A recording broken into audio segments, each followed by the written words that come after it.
Section 1. You will hear a young man phoning a town's youth council. First, you have some time to look at questions 1 to 5.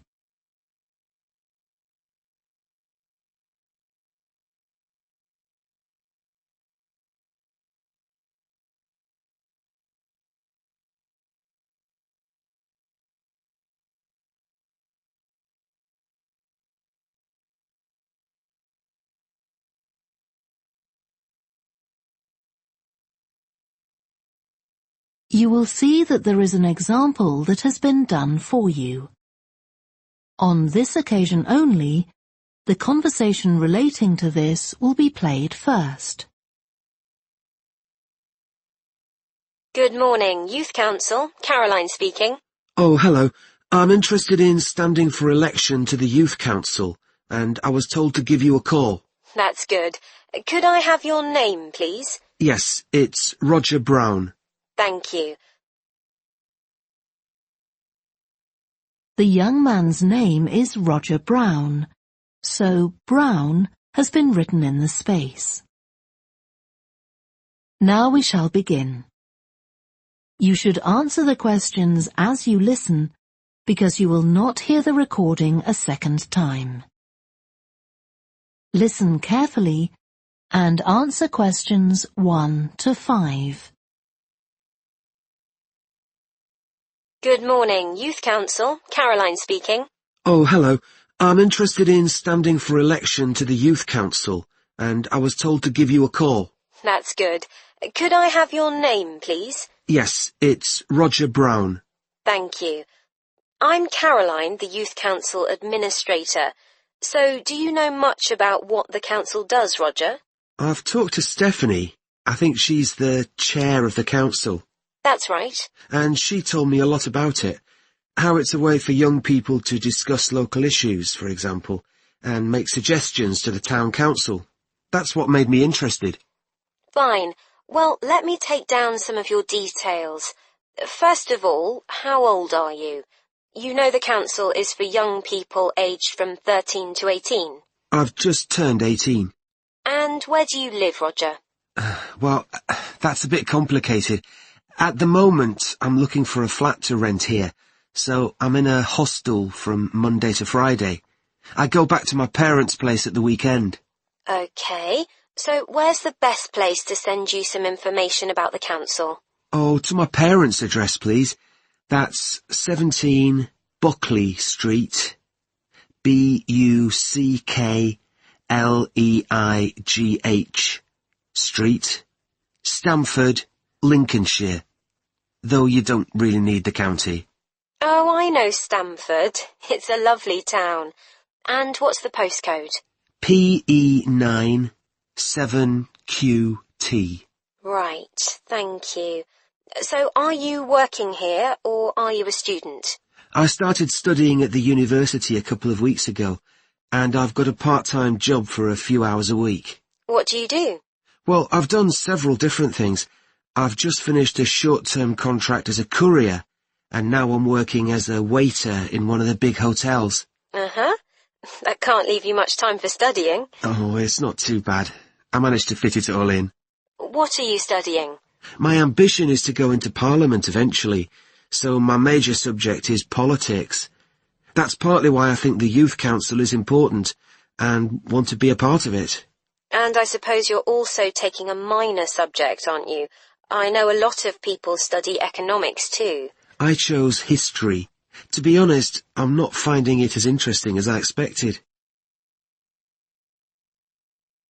Before you hear the rest of the phone call, you have some time to look at questions 6 to 10.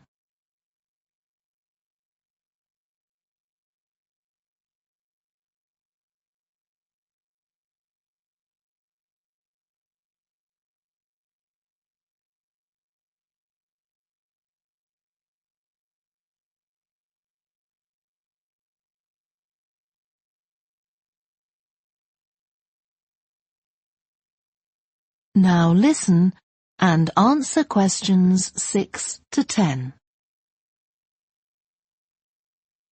Okay, so with your studying and your part-time job, do you have time for any other interests or hobbies?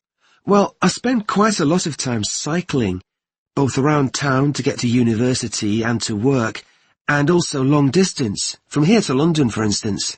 That's pretty impressive. Anything else?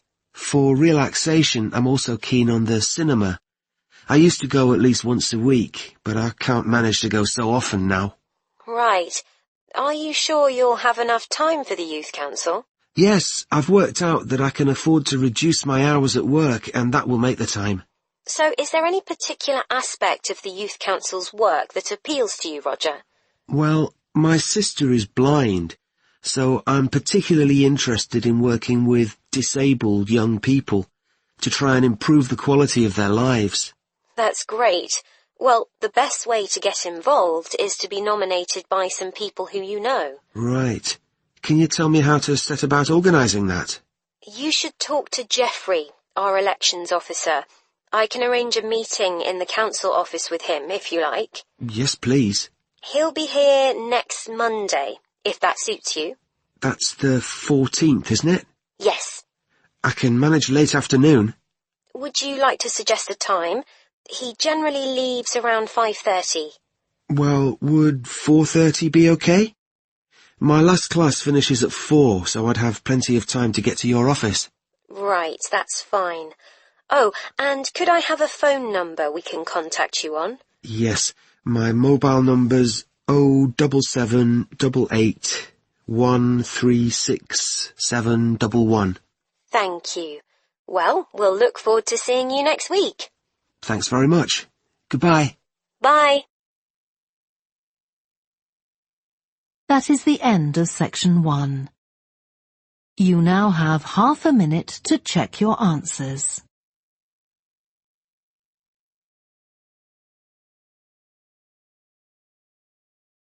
Section 2. You will hear a woman who works in a theatre talking to 2 new staff members on their first day of work. First, you have some time to look at questions 11 to 16.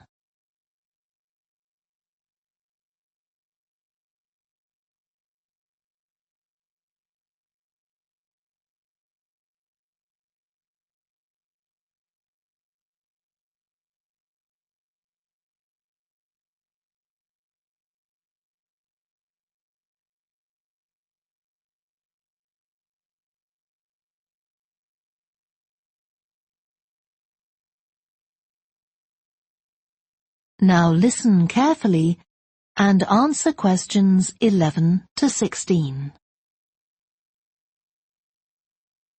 Hi, great to see you. I'm Jodie, and I'll be looking after both of you for the first month you're working here at the Amisham Theater.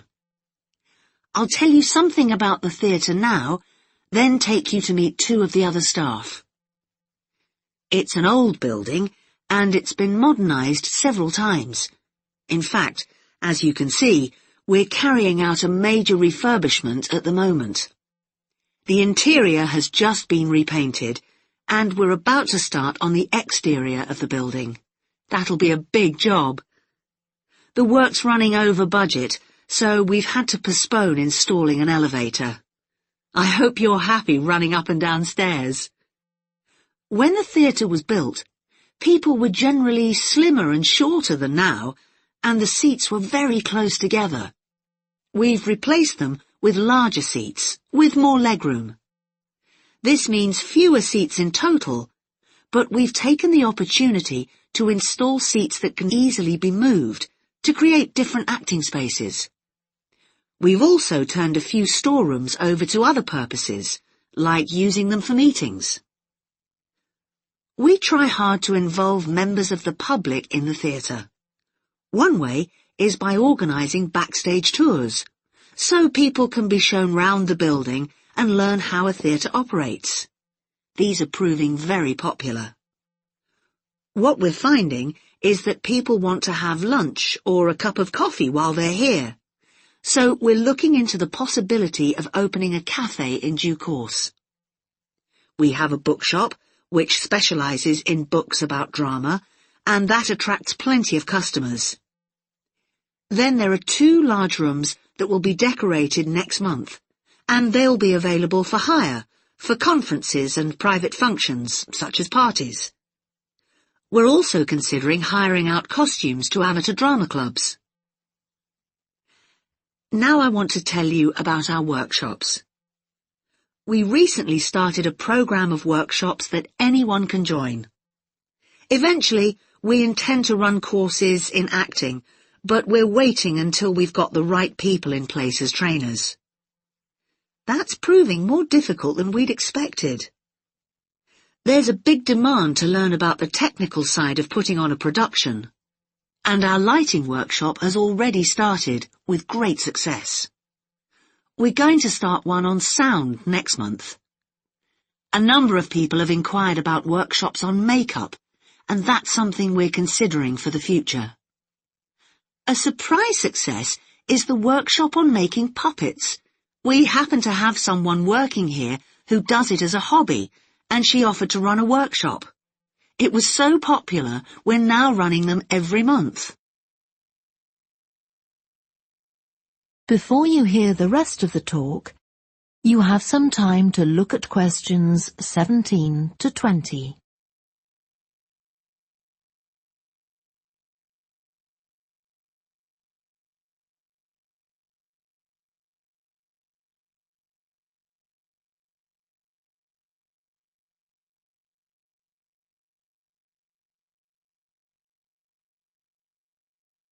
Now listen and answer questions 17 to 20. Now, a word about the layout of the building. The auditorium, stage and dressing rooms for the actors are all below ground level. Here on the ground floor, we have most of the rooms that the public doesn't see. The majority are internal, so they have windows in the roof to light them.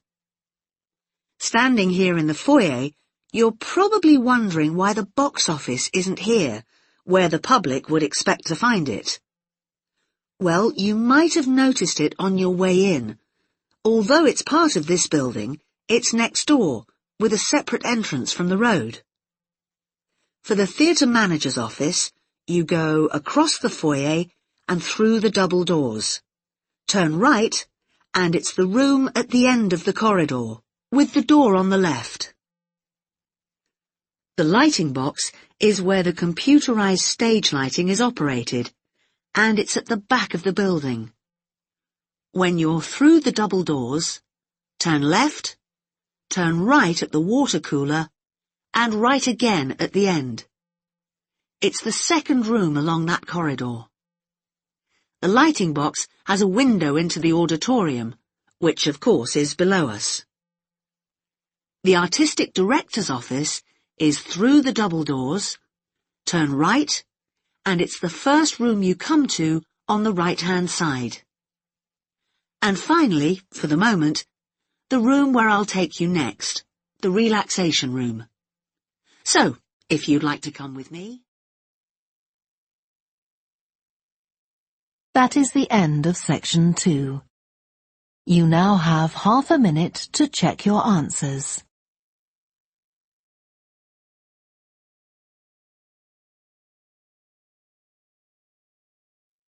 Section 3. You will hear 2 biology students called Helen and Colin talking about the report they are writing on their recent field trip to a seaside area called Rocky Bay. First, you have some time to look at questions 21 to 26.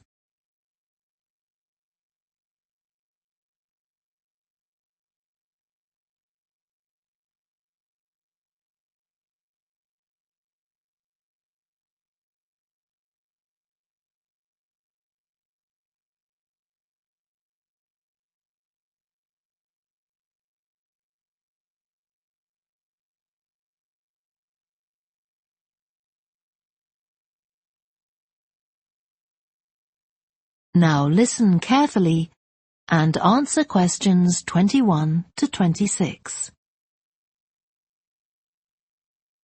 I've brought my notes on our biology field trip to Rocky Bay, Colin, so we can work on our report on the research we did together. OK. I've got mine too. Let's look at the aims of the trip first. Right. What did you have? I just put something about getting experience of the different sorts of procedures used on a field trip. But we need something about what causes different organisms to choose particular habitats. I agree. And something about finding out how to protect organisms in danger of dying out. In our aims? But we weren't really looking at that. I suppose not. OK, now there's the list of equipment we all had to bring on the field trip. What did they tell us to bring a ruler for? It was something about measuring the slope of the shore. But of course we didn't need it because we were measuring wind direction and we'd brought the compass for that. But not the piece of string to hold up in the air. Didn't Mr. Blake make a fuss about us leaving that behind? Yeah, he does go on. Anyway, it was easy to get one from another of the students. Now, the next section's the procedure. I sent you the draft of that. Yeah, it was clear, but I don't think we need all these details of what time we left and what time we got back and how we divided up the different research tasks. OK, I'll look at that again. Then we have to describe our method of investigation in detail. So let's begin with how we measured wave speed. I was surprised how straightforward that was. I'd expected us to have some sort of high-tech device, not just stand there and count the number of waves per minute. Not very precise, but I suppose it was good enough. But the way we measured the amount of salt was interesting. In the water from the rock pools? Yeah. Oh, I wanted to check the chemicals we used in the lab when we analysed those samples. Was it potassium chromate and silver nitrate? That's right. OK. And we need the map of the seashore. You just left that to me. And I had to do it while the tide was low. Well, that was OK, but the place I started it from was down on the beach. Then I realised I should have gone up higher to get better visibility, so I had to start all over again. But at least I'd got the squared paper, or I'd have had problems drawing it all to scale. Yeah, it looks good. We could get a map of the region off the internet and see if we need to make any changes. I had a look, but I couldn't find anything. But you took some pictures, didn't you? Yeah, I'll email you them if you want. OK. I'll make my amendments using those. Then I can scan it into our report. Great. Before you hear the rest of the discussion, you have some time to look at questions 27 to 30.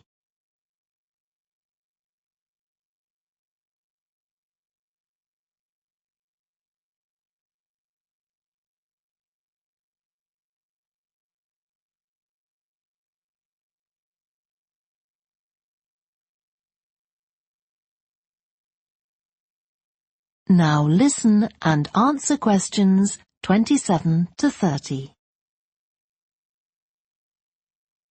Now, when we get to our findings, I thought we could divide them up into the different zones we identified on the shore and the problems organisms face in each zone. So for the highest area... The splash zone? Yeah. We found mostly those tiny shellfish that have strong hard shells that act as protection. But not from other organisms that might eat them. Predators. No, that's not the main danger for them, but the shells prevent them from drying out because they're in the open air for most of the time. Right. And since they're exposed, they need to be able to find some sort of shelter or cover themselves up so they don't get too hot. Then in the middle and lower zones nearer the sea, we need to discuss the effects of wave action. Yes, and how organisms develop structures to prevent themselves from being swept away or even destroyed by being smashed against the rocks.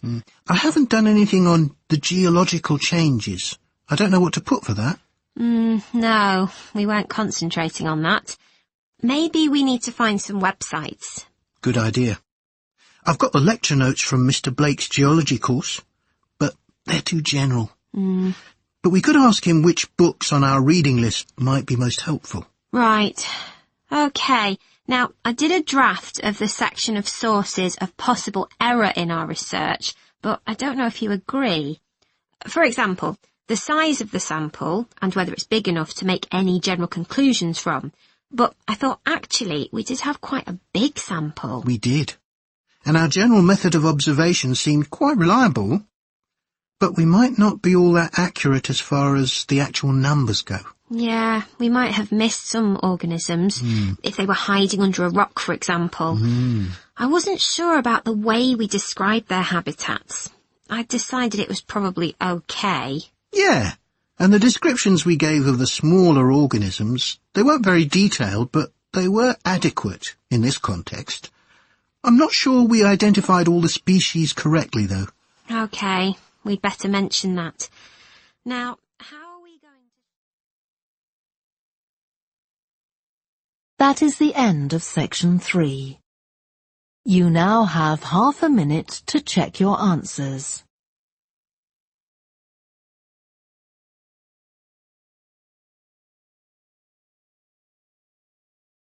Section 4. You will hear part of a lecture to students of architecture about the design of a public building. First, you have some time to look at questions 31 to 40.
Now listen carefully and answer questions 31 to 40. We've been discussing the factors the architect has to consider when designing domestic buildings. I'm going to move on now to consider the design of public buildings, and I'll illustrate this by referring to the new Taylor Concert Hall that's recently been completed here in the city. So, as with a domestic building, when designing a public building, an architect needs to consider the function of the building. For example, is it to be used primarily for entertainment, or for education, or for administration?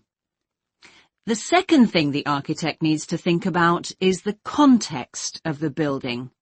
This includes its physical location, obviously, but it also includes the social meaning of the building, how it relates to the people it's built for.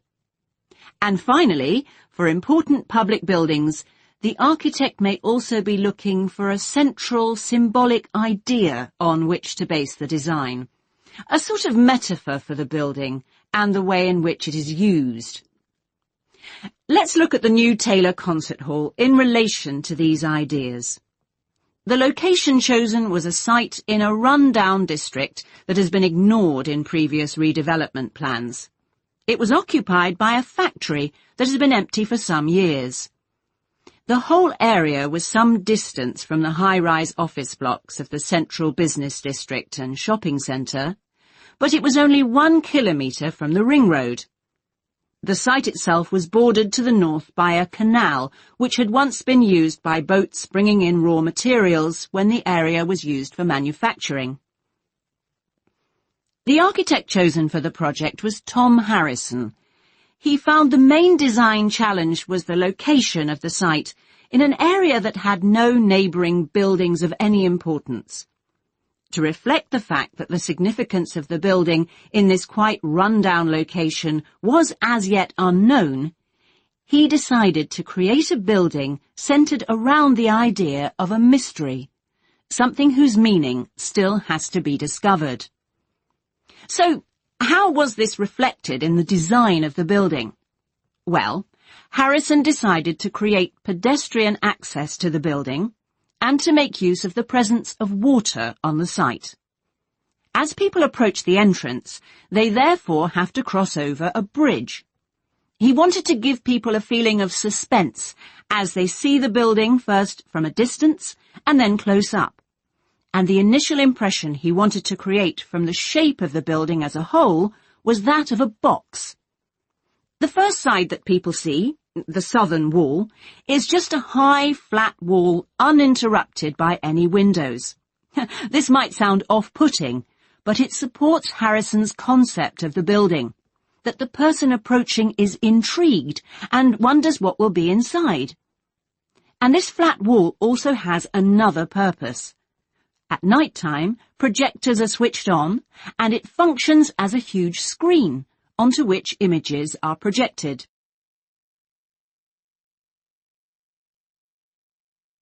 The auditorium itself seats 1,500 people.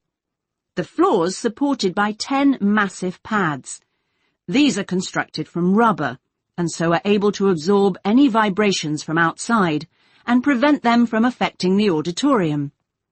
The walls are made of several layers of honey-coloured wood, all sourced from local beech trees. In order to improve the acoustic properties of the auditorium and to amplify the sound, they are not straight, they are curved. The acoustics are also adjustable according to the size of orchestra and the type of music being played. In order to achieve this, there are 9 movable panels in the ceiling above the orchestra, which are all individually motorized. And the walls also have curtains, which can be opened or closed to change the acoustics. The reaction of the public to the new building has generally been positive. However, the evaluation of some critics has been less enthusiastic. In spite of Harrison's efforts to use local materials, they criticized the style of the design as being international rather than local, and say it doesn't reflect features of the landscape or society for which it is built. That is the end of section 4. You now have half a minute to check your answers.